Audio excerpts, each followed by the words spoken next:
This story is brought to you by tapeatale.com. 8 फरवरी 2016 हमारे घर आया हमारे घर का सबसे स्पेशल मेंबर। जब मैं 10th में थी तो पड़ोस वाले गांव के एक स्कूल में पढ़ा करते थे मैं और मेरे भाई बहन, और पापा जी यानी कि मेरे ताऊ जी उसी स्कूल की एक बस चलाया करते थे। तो मेरी और मेरे भाई बहनों की सीट तो एकदम फिक्स थी। एक दिन जब छुट्टी हुई और हम सब बस में गए तो हमसे पहले वहाँ अपनी सीट पकड़े बैठा था कोई और, एकदम शहंशाह की तरह फैल के, मानो सीट नहीं सिंहासन हो और मजाल है कि कोई और बैठ जाए। अब ये शहंशाह हमारे साथ हमारे घर आया और आते ही सबका फेवरेट बन गया। मम्मी पापा ने ना मेरा और मेरे भाई बहनों का नाम तो तुक्के से रखा था, मतलब है में हमारे नाम की कोई स्टोरी नहीं है, लेकिन इस स्पेशल मेंबर का नाम भी इसके आने से पहले डिसाइडेड था। जर्मन शेफर्ड और लैब्राडोर का एक ऑथेंटिक मिक्स ब्रीड, रात के आसमान जैसा काला जिसकी गर्दन पे था चांद के जैसा छोटा सा सफेद बालों का पैच, शक्ल से एकदम भोंदू और आंखों से एकदम नशेड़ी, गले में लाल पट्टा और खून में इसके भरी थी फूट फूट के आवारागर्दी। मैडी हमारा कुत्ता। किसी के कुत्ते को कुत्ता कह दो तो लोग एकदम जज्बाती हो जाते कि वो कुत्ता नहीं है, पर सच कहूं ना दोस्त तो वो कुत्ता ही है।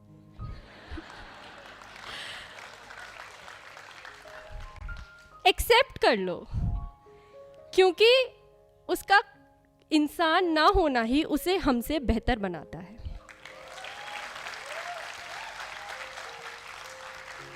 जी,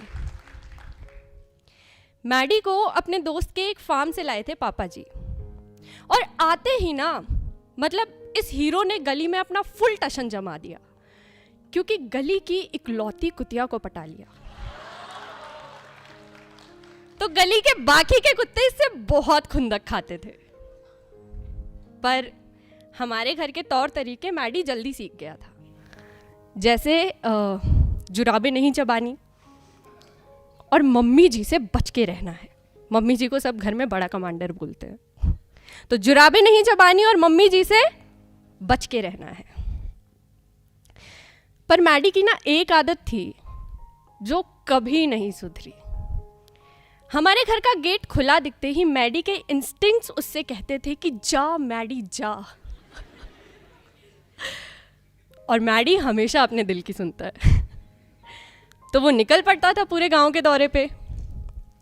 फिर उसके पीछे पीछे उसको ढूंढने जाते थे पापा जी, और हर बार ना इतनी अतरंगी हालत में मिलता मैडी।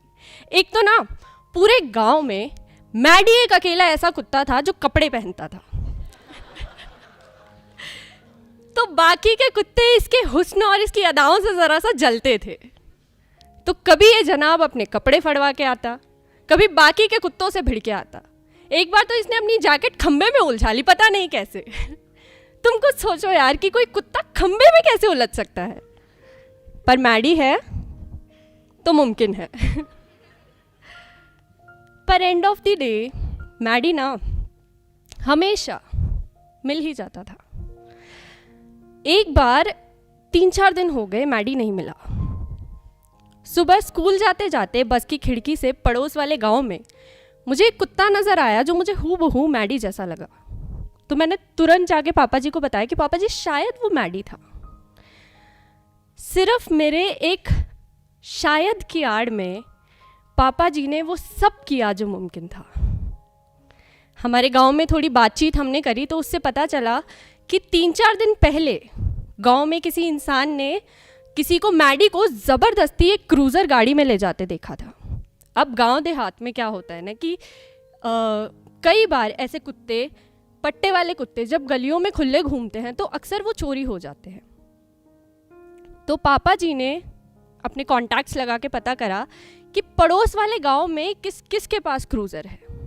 फिर शाम को मैं और पापा जी गए पड़ोस वाले गांव मैडी को ढूंढने। बहुत सारी गलियां छानी, तब जाकर एक गली में हमें दिखे 2 आदमी, जिनके साथ में था एक कुत्ता।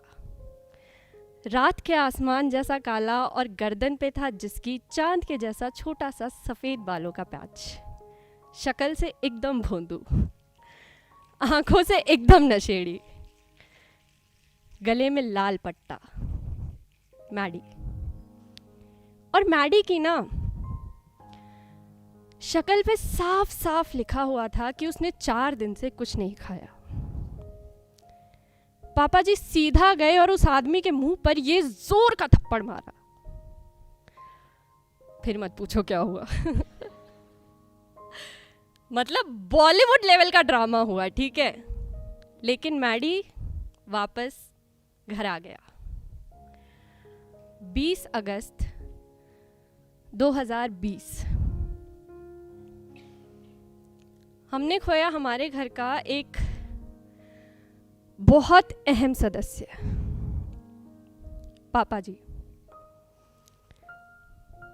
हमें ऐसा लगा कि किसी ने ना हमारे साथ बहुत बुरा मजाक किया है, क्योंकि हम यकीन ही नहीं कर पा रहे थे कि हम उन्हें खो चुके हैं।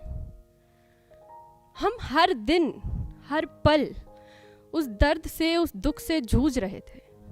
पर हम तो इंसान हैं ना, तो हम तो चलो फिर भी रो के, चिल्ला के या एक दूसरे से बातें करके अपना दुख जाहिर कर पा रहे थे। पर मैडी, वो तो ना लफ्ज़ जानता है ना लॉजिक। उसे कौन समझाए और वो कैसे जाहिर करे। पापा जी के चले जाने के बाद कुछ दिन तक घर में उनके नाम का शोक चला। तो भीड़ के कारण हम मैडी को एक कमरे में बांध के रखते थे। वहां वो जोर जोर से भौंकता तो सबको ये लगता कि कुत्ता है, शायद भूख प्यास लगी होगी या पेशाब जाना होगा। कुछ दिन बाद शोक खत्म हुआ, दुख रह गया। घर में ना एकदम सन्नाटा सा छा गया था। सन्नाटा जो सारी शांति भंग कर देता था। वक्त के चलते मैडी भी बहुत शांत सा हो गया। शायद उसे भी ये एहसास था कि घर में किसी की कमी हो गई है। अब मम्मी जी से बच के नहीं रहता, वो बस उनके साथ रहता है, पड़ा रहता है शांति से साइड में। अब कहने को ना हमारी जॉइंट फैमिली है, तो अब कहने को हम घर में टोटल 8 इंसान हैं। बहुत होते हैं 8 इंसान, पर सच कहूँ ना तो हर इंसान अपने आप में बहुत अकेला है। सिर्फ मैडी ही है जो कभी किसी के पास तो कभी किसी के पास जाकर उसे ये महसूस कराता है कि वो अकेला नहीं है। पापा जी के चले जाने के बाद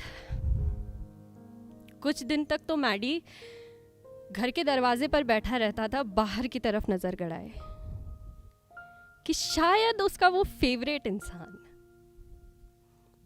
कहीं बाहर गया है, लौट आएगा। जैसे मैडी वापस आ जाता था। अब भी घर का गेट खुला हो तो मैडी भाग जाता है। कभी कभी तो लगता है कि पापा जी को ढूंढने जाता है। पर अब ना थक हार के बेचारा खुद घर वापस आ जाता है। घर का रास्ता तो मैडी को पहले दिन से याद था, लेकिन अब शायद वो समझ चुका है कि उसे पागलों की तरह ढूंढने वाला इस दुनिया में नहीं रहा। पर कुत्ते ऐसे ही होते हैं ना यार। उन्हें ना हमसे कोई ख्वाहिश करनी आती है, ना कोई शिकायत। उन्हें बस साथ रहना आता है। वो शुरुआत से हमें पहचानना सीखते हैं। उन्हें हमारी शक्ल, हमारा टच, हमारी महक, हमारा एहसास सब याद रहता है। हम कुत्तों को अपना दोस्त नहीं बनाते, वो हमें अपना दोस्त बनाते हैं।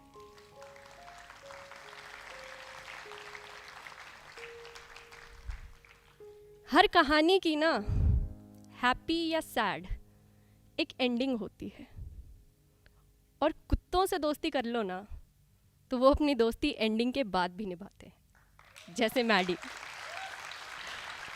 You so much.